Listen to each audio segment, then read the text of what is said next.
जय शिव शंभू। इस बार साल 2023 में 19 सालों के बाद 2 महीने का सावन पड़ रहा है। सावन का महीना भगवान शंकर को बहुत प्रिय है, इसलिए इस वीडियो में हम भगवान शंकर के बारे में बात करेंगे। भगवान शिव हिंदू धर्म में एक महत्वपूर्ण देवता हैं। इन्हें देवों के देव महादेव भी कहते हैं। भगवान शिव के कुछ प्रचलित नाम महाकाल, शंकर, मृत्युंजय, रुद्र, नीलकंठ, काल भैरव, भोलेनाथ आदि हैं। भैरव जी भी इनका ही एक स्वरूप हैं, जो कि तंत्र साधना के भगवान कहे जाते हैं। भगवान शिव योगियों के इष्ट देवता हैं, इसलिए इनका एक नाम योगीश्वर भी है। भगवान शिव का एक नाम रुद्र भी है। रुद्र का अर्थ होता है रुत दूर करने वाला, अर्थात दुखों को हरने वाला। अतः भगवान शिव दुखों को हरने वाले दुख हरता भी हैं। भगवान शिव की शिवलिंग और मूर्ति दोनों रूप में पूजा की जाती है। भगवान शिव का निवास स्थान कैलाश पर्वत है। शिव जी का वाहन नंदी है, जो कि एक बैल है। भगवान शिव बाघ की खाल पहने हुए हैं। इनके एक हाथ में डमरू और दूसरे में त्रिशूल है। ये गले में वासुकी नामक नाग को धारण करते हैं। सिर पर जटाओं में माँ गंगा और चंद्रमा विराजित हैं। 3 नेत्रों वाले होने के कारण इनका एक नाम त्रिनेत्रधारी भी है। जब यह बहुत क्रोध में होते हैं तभी इनका तीसरा नेत्र खुलता है। इनके तीसरे नेत्र के खुलने से प्रकृति में प्रलय आ जाती है। भगवान शंकर को सौम्य हृदय और रौद्र रूप दोनों में देखा जा सकता है। सृष्टि की उत्पत्ति जहाँ ब्रह्मा जी, स्थिति विष्णु जी, उसी तरह संहार भगवान शिव के अधीन है। जिस प्रकार इस ब्रह्मांड का ना कोई अंत है, ना कोई छोर और ना ही कोई शुरुआत, उसी प्रकार भगवान शिव अनादि और अनंत हैं। इनकी ना कोई शुरुआत है, ना ही अंत। संपूर्ण ब्रह्मांड शिव जी के अंदर समाया है, इसलिए शिव जी को महाकाल भी कहा जाता है। महाकाल का अर्थ होता है समय। भगवान शिव ही ज्योतिष शास्त्र के आधार हैं। महाबली रावण, भगवान शनि और कश्यप ऋषि के साथ साथ भगवान राम भी इनके भक्त हैं। रामायण में भगवान राम ने स्वयं कहा है कि भगवान शिव और राम में कोई अंतर नहीं है। इन दोनों में अंतर करने वाला कभी भी भगवान शिव का या भगवान राम का प्रिय नहीं हो सकता। शिव पुराण में सदा शिव जी ने कहा है कि मुझ में और कैलाशपति शिव में कोई भेद नहीं है, ना ही मुझ में ब्रह्मा, विष्णु और कैलाशपति शिव में कोई भेद है। सृष्टि को चलाने के लिए हम अलग अलग रूप लेते हैं। भगवान शिव का व्यक्तित्व अद्भुत है। जहाँ शिव जी के सिर पर एक तरफ सौम्य स्वभाव वाला चंद्रमा है, तो वहीं दूसरी तरफ विषधारी सर्प वासुकी उनके गले का हार है। उनका एक रूप अर्धनारीश्वर भी है। ये गृहस्थ भी हैं और शमशानवासी भी हैं। सौम्य भी हैं, भयंकर रुद्र रूप भी हैं। इनके परिवार में भूत, प्रेत, नंदी, सिंह, सर्प, मयूर व मूषक सभी देखने को मिलते हैं। भगवान शिव की पत्नी माता पार्वती हैं, जो उनकी शक्ति का प्रतीक हैं। माता पार्वती को शक्ति और सृष्टि की माता के रूप में पूजा जाता है और उनके पुत्र कार्तिकेय और गणेश हैं। शिव जी को ध्यान, तप और संतोष के देवता के रूप में भी देखा जाता है। ये मोक्ष देने वाले और संहारक हैं। भगवान शिव के प्रमुख धार्मिक स्थलों में केदारनाथ, अमरनाथ, सोमनाथ, मल्लिकार्जुन और कैलाशनाथ आदि हैं। ये स्थान पवित्र मान्यता के साथ शिव भक्तों के लिए महत्वपूर्ण तीर्थ स्थल हैं। शिव का ध्यान और उपासना मन को नियंत्रित करने, अंतर्दृष्टि को विकसित करने और सत्य की प्राप्ति में सहायता करता है। शिवलिंग भगवान शिव की शिव भक्ति के लिए शिवलिंग का संकल्प करने और पूजन करने का महत्व होता है। शिव का तांडव नृत्य विश्व की नियति, सृष्टि और संहार का प्रतीक है। भगवान शिव की कथाएं महाकाव्यों में व्यापक रूप से प्रस्तुत होती हैं, जैसे महाभारत में मार्कंडेय महापुराण, लिंग पुराण, शिव पुराण और शिव महापुराण। इन महाकाव्यों में भगवान शिव की लीला, उपासना विधि और उनके भक्तों के अनुभवों का वर्णन किया गया है। इनके अनुयायी अपने शरीर पर विभूति लगाते हैं, जो शिव जी की अनंत शक्ति का प्रतीक है। विभूति लगाने से हमें आत्मा का सम्मान और स्वयं की पहचान मिलती है। जिनकी पूजा, उपासना और ध्यान से मनुष्य परमात्मा के पथ पर चल सकता है और सत्य, शांति और आनंद की प्राप्ति कर सकता है। भगवान शिव की पूजा के लिए महापर्व है शिवरात्रि। शिवरात्रि के दिन भगवान शिव को बेलपत्र, फूल और चंदन लगाकर इनकी पूजा की जाती है और दूध से बनी हुई ठंडाई सभी भक्तों में प्रसाद के रूप में बांटी जाती है। महामृत्युंजय मंत्र भगवान शिव की पूजा का महामंत्र है। महाशिवरात्रि के दिन ही भगवान शिव और माता पार्वती का विवाह हुआ था, इसीलिए इस दिन का व्रत भी लोग अपनी मनोकामना पूर्ति के लिए करते हैं। इसी तरह सावन सोमवार व्रत को भी इच्छा पूर्ति के लिए काफ़ी फलदायी बताया जाता है। भगवान शिव के भारत में उपस्थित 12 ज्योतिर्लिंग हैं। सोमनाथ गुजरात में, महाकालेश्वर उज्जैन में, ओंकारेश्वर मध्य प्रदेश में, केदारनाथ उत्तराखंड में, भीमाशंकर महाराष्ट्र में, काशी विश्वनाथ मंदिर वाराणसी उत्तर प्रदेश में, त्र्यंबकेश्वर मंदिर नासिक महाराष्ट्र में, रामेश्वरम तमिलनाडु में, घृष्णेश्वर औरंगाबाद महाराष्ट्र में, बैद्यनाथ झारखंड में, नागेश्वर द्वारका गुजरात में, मल्लिकार्जुन आंध्र प्रदेश में। शिव पुराण की एक घटना के अनुसार भगवान शिव को समुद्र मंथन के समय समुद्र से निकले हलाहल विष से इस दुनिया को बचाने के लिए विष पीना पड़ा था और महादेव उस महाविनाशक विष को अपने कंठ में धारण करके नीलकंठ भी कहलाए।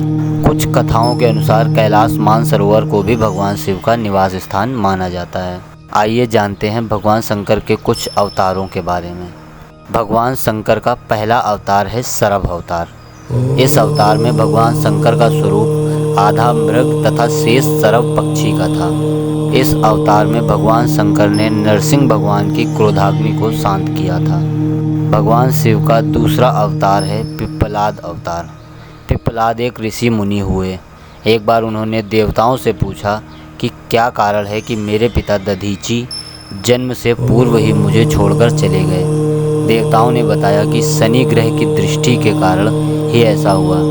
पिप्पलाद यह सुनकर बड़े क्रोधित हुए। उन्होंने शनिदेव को नक्षत्र मंडल से गिरने का श्राप दे दिया।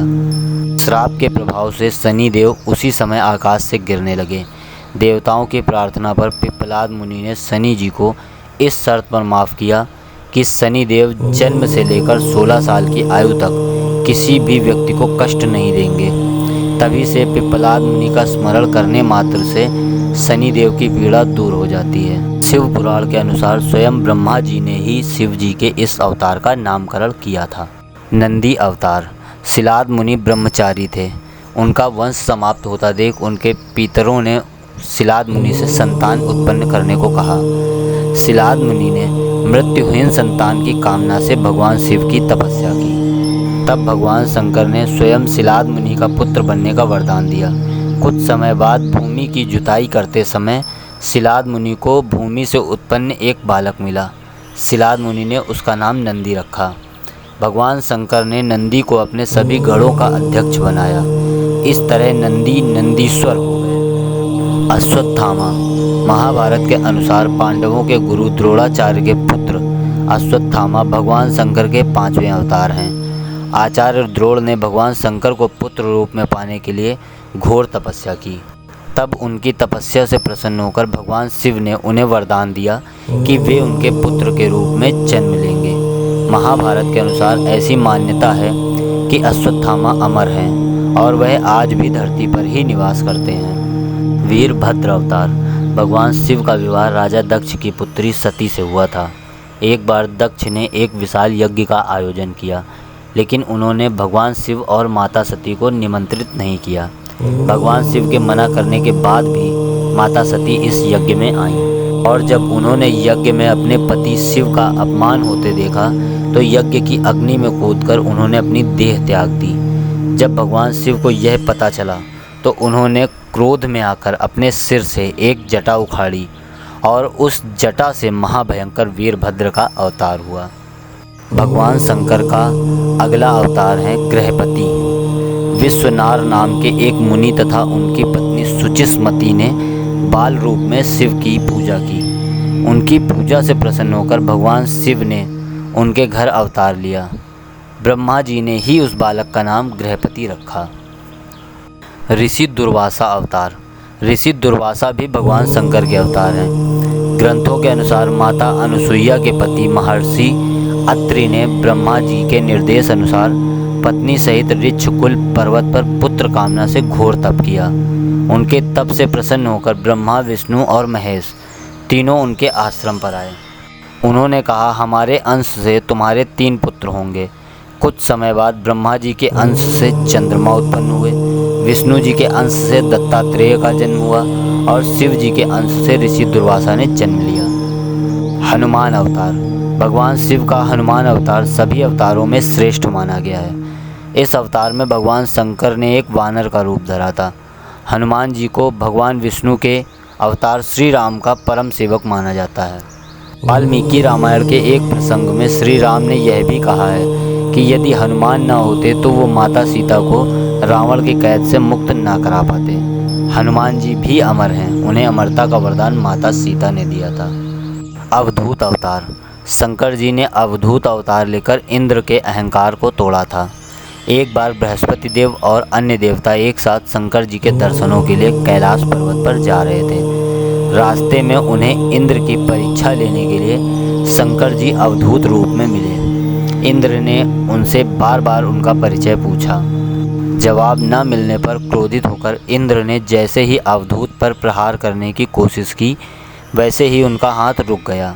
यह देखकर बृहस्पति जी शिव जी को पहचान गए और उनके इस अवधूत रूप की स्तुति की, जिससे प्रसन्न होकर शिव जी ने इंद्र को क्षमा कर दिया। किरात अवतार। किरात अवतार में भगवान शंकर ने पांडुपुत्र अर्जुन की वीरता की परीक्षा ली।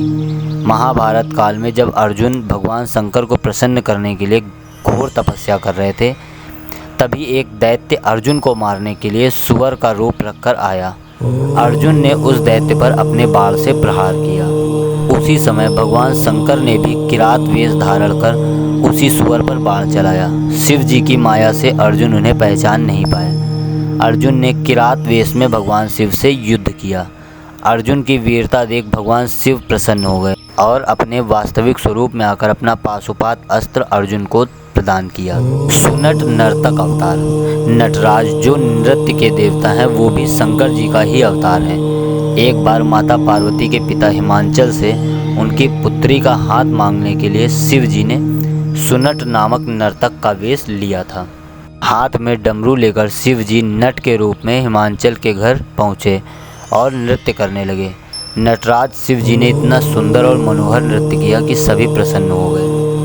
भगवान शिव का एक अवतार अर्धनारीश्वर भी है, जिसकी पुरुष और प्रकृति के एक सम्मिलित रूप में पूजा की जाती है। भगवान शंकर का यह अवतार हमें बताता है कि समाज, परिवार व सृष्टि के संचालन में पुरुष की भूमिका जितनी महत्वपूर्ण है, उतनी ही स्त्री की भी है। अर्धनारीश्वर अवतार लेकर भगवान ने यह संदेश दिया कि समाज तथा परिवार में महिलाओं को भी पुरुष के समान ही आदर व प्रतिष्ठा मिले।